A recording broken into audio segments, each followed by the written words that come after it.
Okay, welcome to the Supply Chain Ambassador Podcast. Nice to meet you. Thank you. Nice to meet you. And your name is? It's Fernando Amilpa. Ah, Fernando. Nice to meet you. So tell me, what brings you here today?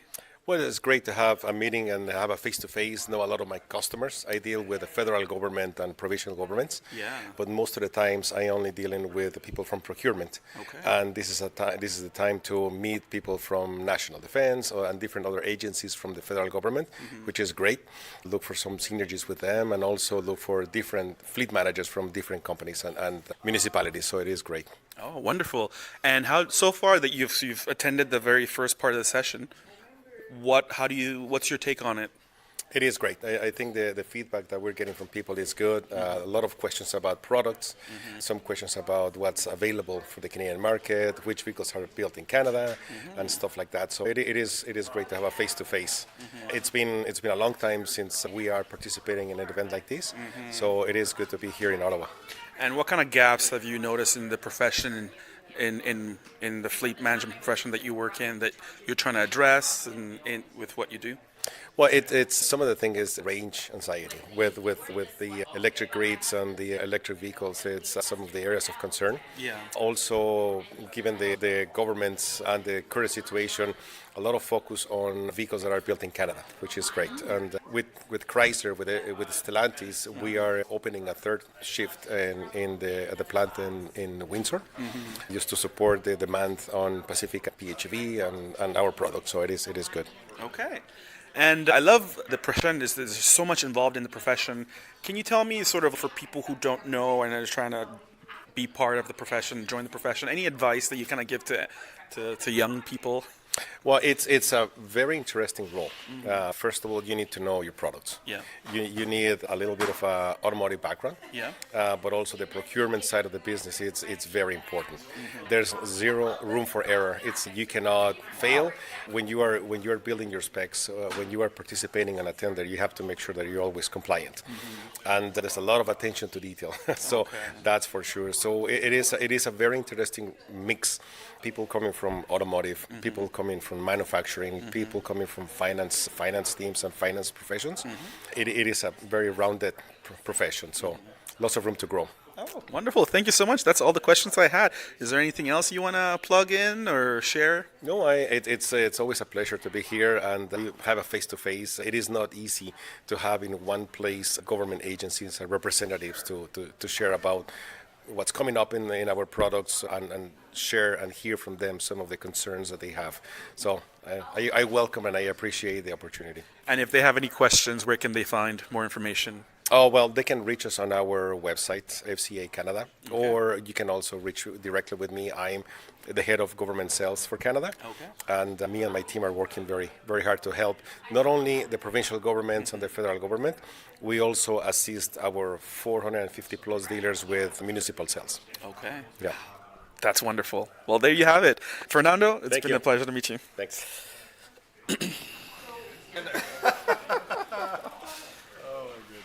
Okay, very nice to meet you. And you are? I'm Paul Como from Ford of Canada. From? Ford of Canada. Okay, and what brings you today? Well, we're here for the venue, so we're displaying what programs we have available for our fleet customers. And what exactly are those programs? Well, we have everything from telematics to a full ride and drive program for our BEV vehicles, so battery electric vehicles. So we have 3 vehicles to drive. That'll be tomorrow, I believe. Yeah. Yeah. Oh, looking forward to that. That's very exciting. Yeah. And so far, you've had the morning to attend some of the events and to showcase some of your things. What's the day been like for you so far? It's been a full day, but interesting for sure. Yeah, it's our primary goal is to see what our customers need to operate their day-to-day operations. So we're here to learn as much as offer. And are you getting any insights to what customers are needing? And A little early at this point, but yeah, that's cool. but no, I think our presence has been well received. Yes. Yeah. And in terms of the profession as a whole, for people who are curious about the fleet management professions, what advice can you kind of give to, just in general advice can you give? Well, obviously, from a customer needs standpoint, we have to look at what's available for them to support their business, right? Whether that's the dealer network or the product itself. So we like to think we have a full complement in that regard. So, but yeah, it's once the vehicle is put into operation, you need to use it for that life cycle, right? And you need obviously other tools and resources to do that. It includes our dealers, and we're happy to partner. So it's quite an intricate supply chain that you have going. Absolutely, yeah, absolutely. Well, and where can people reach out to find out more information, to learn about what you do? Ford Pro, Tala might be able to help me with the email address. Ford Pro has a website. Yes, fordpro.ca. FordPro.ca to get more information. Thank you. It's been a pleasure.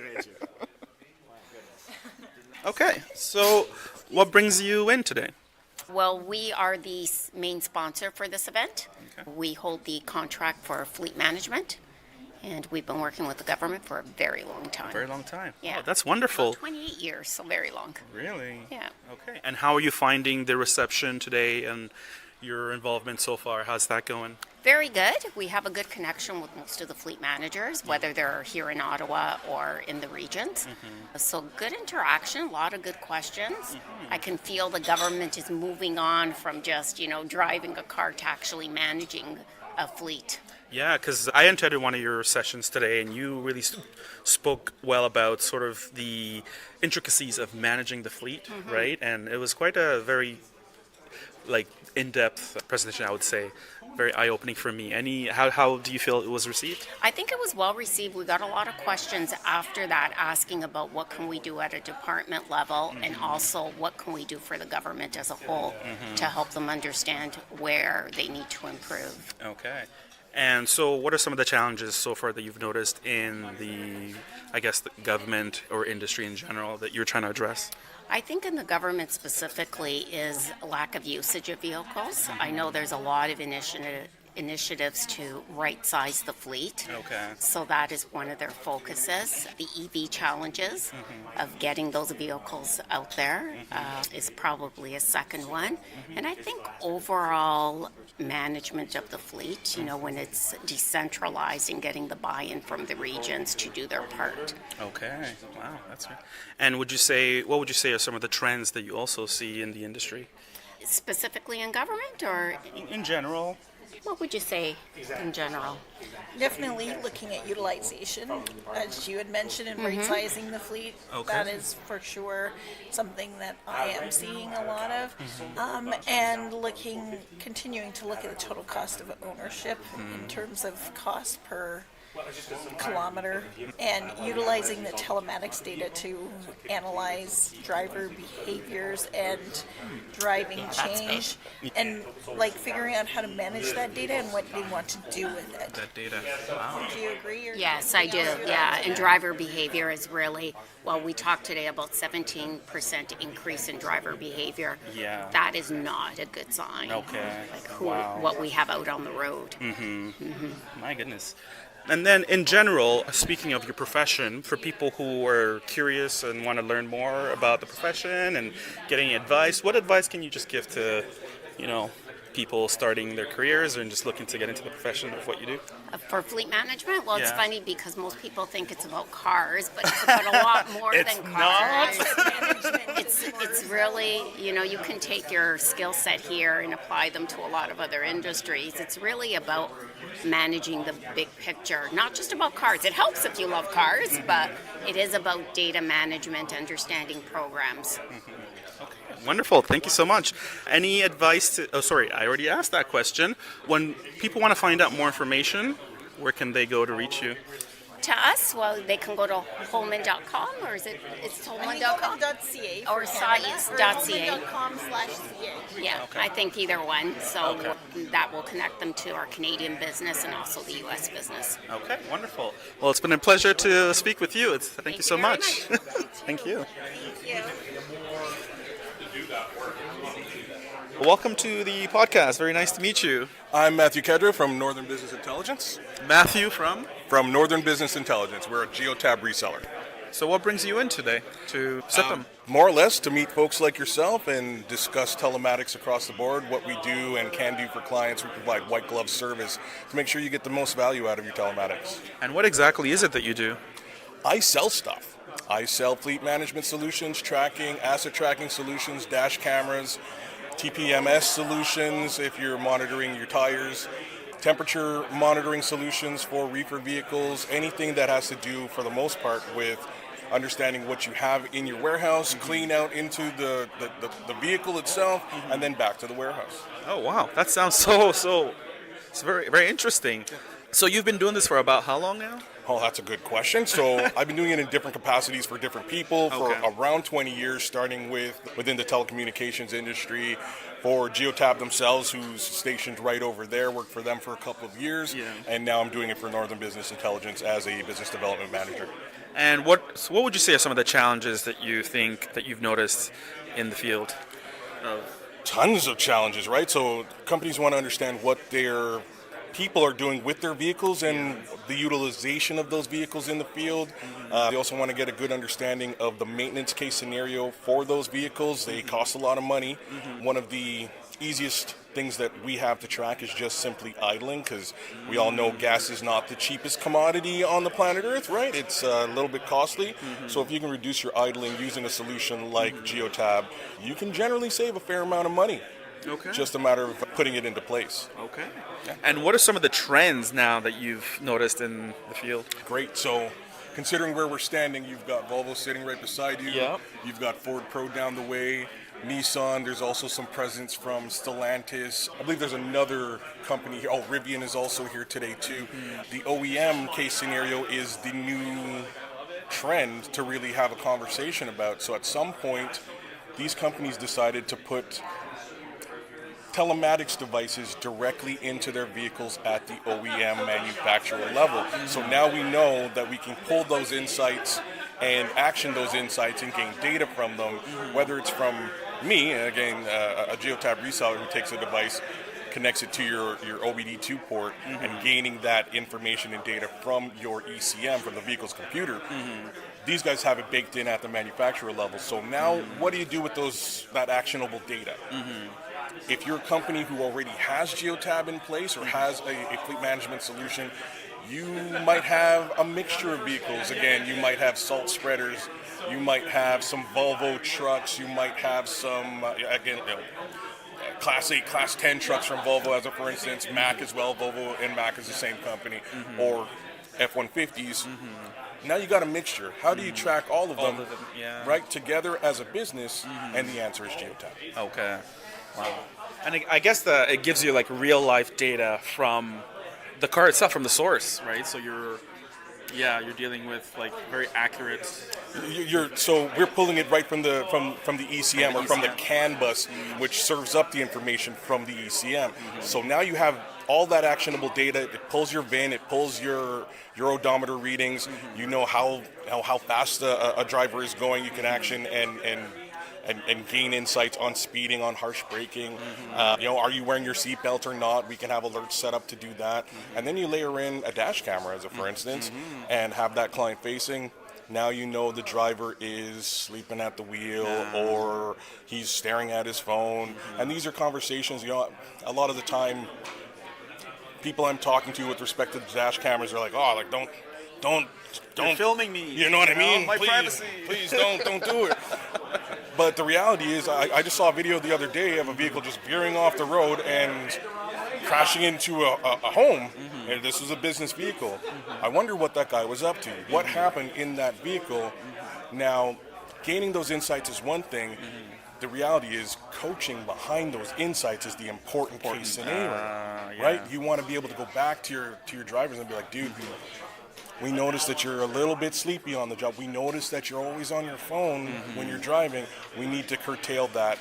And as opposed to a detrimental case scenario or a punishment case scenario, you want to incentivize your drivers, incentivize your people. Hey, you're adhering to the behaviors that we want to put into place.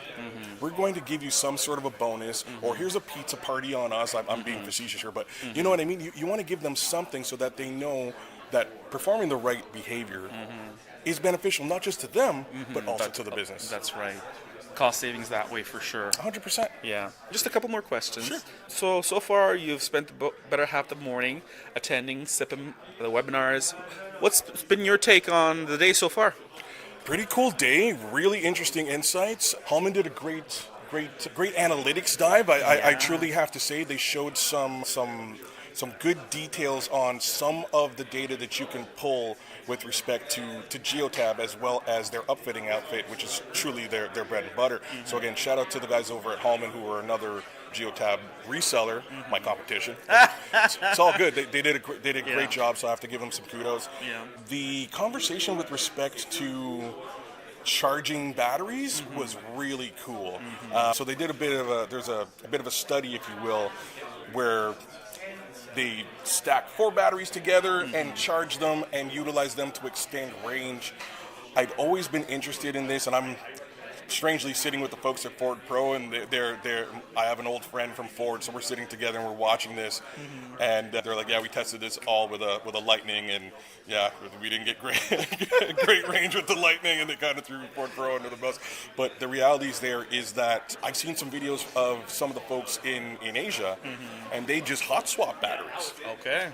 Right, because there's sort of a battery standard in certain portions of Asia, depending on what vehicles you're using. In that scenario, it was like EV scooters, and you could just scoot up to a vendor on the side. You pull your battery out, swap the new one in, and off you go. I'm sure there's some sort of a dollars and cents payment required, but as a service, brilliant idea. This study was done by a governmental group, right? In their opinion, it's probably too costly to really put into place en masse within the government. But then the conversation sort of started from a service perspective, this would be pretty cool. So CAA was here as well. They did a bit of a presentation. I can see how something like that as a roadside service might be beneficial to the CAAs of the world. Cool, huh? That's very cool. Yeah. Wow. That's fantastic. And now, just in general now, I want to talk about the profession. For people who are curious about wanting to get into the profession, and do you have any advice to just people that are interested in the profession? Sure. So step A, like cool stuff. That's probably, that's probably the first place that I would start. If you're interested in technology across the board, stay interested and stay hungry in that regard. The next question is, do you like to talk to new people? If you do like to talk to people and you're not afraid of doing so, sales is a great place to be. Have those conversations with folks, drive and learn new initiatives, right? Because where we are today, there's a lot of folks from, what organization are you with? With the StatCam. There you go. Yeah. So with StatCam, like a lot of initiative in that respect. You guys have things that you want to put into place. Oh, yeah. And learning those things is always interesting. So be open-minded.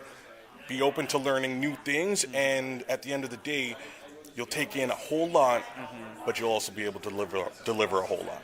Damn. Well, there you have it. Words of wisdom from the one and only Matthew. Thank you so much. Thank you very much, Bruno. I appreciate it. I appreciate you. Sure. Okay.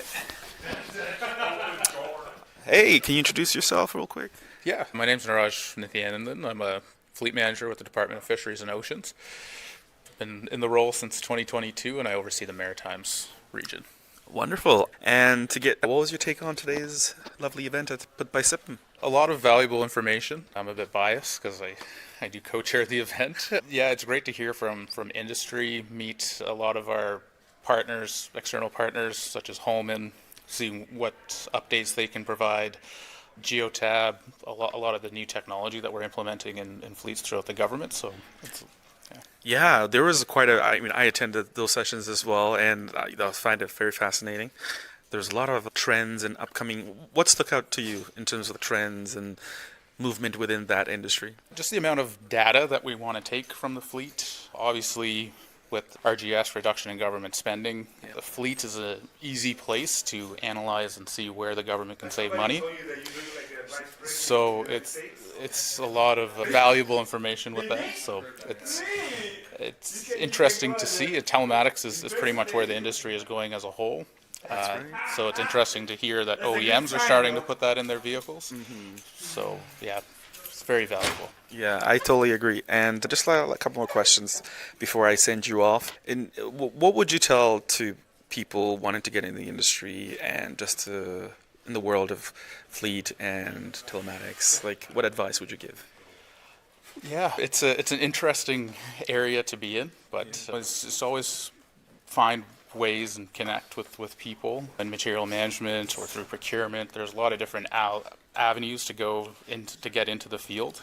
So yeah, just work with industry, through government, either discussing at expos or fairs if you're a student or looking to get into the industry. Other ways would be just trying to talk to people, network is my number one go-to. So yeah, I agree. And today was a perfect example of that at the SIPM Fleet Management Workshop.